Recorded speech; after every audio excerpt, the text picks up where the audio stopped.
টিউশনি করে যদি মাসুদের মতো আপনি 1 কোটি টাকার মালিক হয়ে যান, তাহলে সবারই তো টিউশনি করারই কথা। এগুলো আমি যে হলফনামার কথা বলছিলাম, নেতাদের যে হলফনামায় বার্ষিক আয়ের কথা বলা হচ্ছে, এই বার্ষিক আয়টাকে আপনি কতটা বিশ্বাসযোগ্য মনে করেন? বা এই যদি আজকে দুদকের একটি বক্তব্য আছে, সেখানে দুদক বলেছে ত্রয়োদশ জাতীয় সংসদ নির্বাচনে প্রার্থীদের হলফনামা অসঙ্গতিপূর্ণ সম্পদ বিবরণী তথ্য পেলে তা পরীক্ষা করে প্রয়োজনীয় ব্যবস্থা গ্রহণ করা হবে বলে জানিয়েছেন দুদক চেয়ারম্যান ডক্টর মোহাম্মদ আব্দুল মোমেন।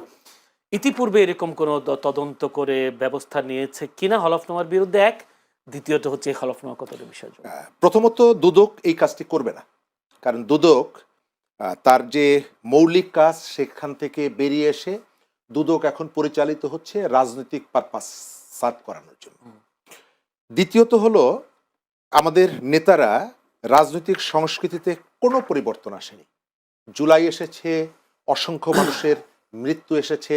আজকেও আপনি যদি দেখেন, আমি দেখলাম যে জুলাইয়ের অনেকগুলো মৃতদেহ কবর থেকে তোলা হয়েছে, স্বজন চিৎকার করছে, কান্নাকাটি করছে, কিন্তু আমাদের পলিটিশিয়ানদের জীবনে কোনো পরিবর্তন আসেনি। আপা একটা ব্যাখ্যা দিলেন, সিলেটে প্রায় একটা ডুপ্লেক্স বাড়ি নিশ্চয়ই 24 লাখ টাকার দাম হয় না, জামাতের আমিরের যে হিসাবটা দেখেছি। আবার আপনি নেতাদের স্ত্রী, তারা কোনো কাজ করেন না, কোনো পেশার সাথে নেই, তাদের শত শত ভরি সোনার গহনা আছে।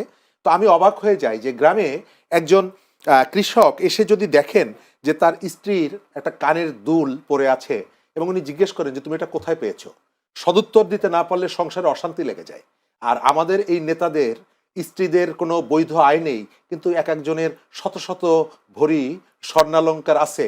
তো আমাদের নেতারা জিজ্ঞেস করে না যে তোমাদেরকে এটা কে দিল, ভালোবেসে দিল নাকি কিভাবে সংগ্রহ করলা? তো এই যে হারমোনিটা দেখে আমি খুব অবাক হই যে আমরা আমাদের উদারতা, এই দেখার জন্য যে প্রশাসন, সেই প্রশাসনের ভূমিকাটা, প্রশাসন যথার্থ ভূমিকা পালন করছে না।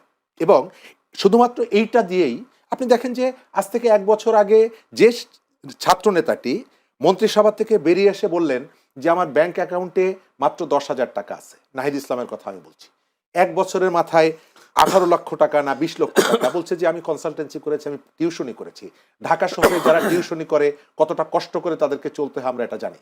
এখানে টিউশনি করে যদি মাসুদের মতো আপনি 1 কোটি টাকার মালিক হয়ে যান, তাহলে সবারই তো টিউশনি করারই কথা। এগুলো যে এক ধরনের পাবলিককে বোঝানো এবং এক ধরনের ধাপ্পাবাজি, এটা পরিষ্কার। এবং এর ভেতর থেকে পরিষ্কার হওয়া যায় যে আমাদের সংস্কৃতির পরিবর্তন হয়নি। আপা যেটি বললেন যে বিভিন্ন জায়গায় প্রার্থীদের জোর করে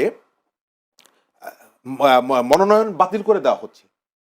যখন এই কাজটি হবে, এটি প্রতিকারের জন্য আপনি আইনগত পদ্ধতিতে যাবেন, নাকি কুড়িগ্রামের মাহবুবুল সালেহীর যে মনোনয়ন বাতিল করার পর যেভাবে আপনি তেড়ে গিয়েছেন ডিসির কাছে যে তুমি ইসকনের সদস্য, তুমি ফ্যাসিস্ট, তুমি অমুক তমুক।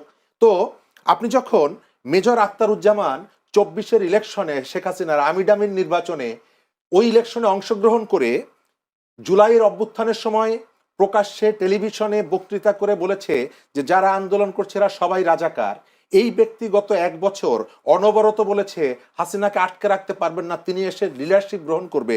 সে যখন ফিরে আসছে, তাকে আপনি দলে গ্রহণ করছেন, তখন সে আর ফ্যাসিস্ট থাকছে না।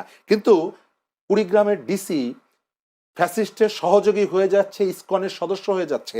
আপনি যদি অনবরত প্রশাসনের উপরে এইভাবে মব ক্রিয়েট করে প্রেশার ক্রিয়েট করেন, তাহলে সেই প্রশাসন নির্দলীয়ভাবে দায়িত্ব যেমন পালন করতে পারবে না, স্বাভাবিকভাবে দায়িত্ব পালন করতে পারবে না। সুতরাং প্রশাসনকে, আপনি যদি কোথাও অন্যায় আচরণের শিকার হন প্রশাসনের মাধ্যমে, তার জবাব দেওয়ার নিয়মতান্ত্রিক একটা পদ্ধতি আছে, যে পদ্ধতিটা যদি প্রশাসনের স্বাভাবিক গতিকে, কাজকে বিঘ্নিত করে বা ব্যাহত করে, সেই কাজটা করা কোনোভাবে